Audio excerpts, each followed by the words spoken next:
ఏమైతే నమోదవుతుందో మళ్ళీ 100 సంవత్సరాలు పట్టొచ్చు కులగణన చేయడానికి, 50 సంవత్సరాలు పట్టొచ్చు కులగణన చేయడానికి, 60 సంవత్సరాలు పట్టొచ్చు, 20 సంవత్సరాలు పట్టొచ్చు. అప్పటి వరకు అదే కులం పేరు ఉంటుంది.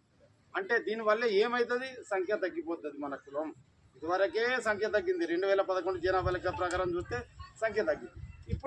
ఇప్పుడు కూడా తెలిసి తప్పు చేస్తే ఇంకా తగ్గే అవకాశాలు ఉంటాయి. అంటే ఈ సంఖ్య తగ్గితే ఏమవుతుంది అని అంటే మనకు అన్ని రంగాలలో నష్టం జరిగే అవకాశాలు ఉంటాయి.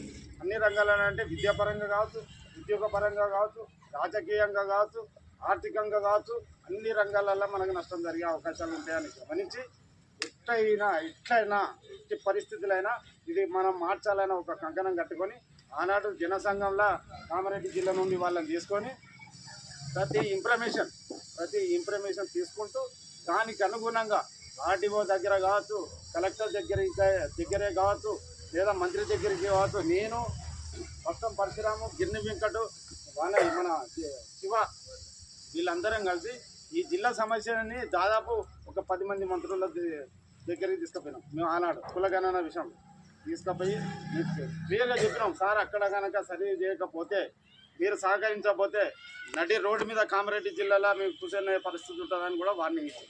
అట్లా వాళ్ళు కొంత కలెక్టర్కు ఫోన్లు చేసి కలెక్టర్లు కూడా సహకరించమని చెప్పింది.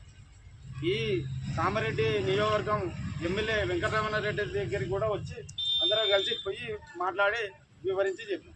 అంటే ఇంత కృషి అందరం కలిసి, ఏ ఒక్కరిదే కాదు, ఇది అందరం కలిసి చేసే ప్రయత్నంలో భాగంగా ఆనాడు కులగణనల మన వాళ్ళందరూ బేడపుడుగతంగానే అది మనది మొదలుపెట్టి అంటే గోసాంగిగా ఉన్నది సర్టిఫికెట్ అయినా రాసుకుంటాం. అది మన తొలి విజయం.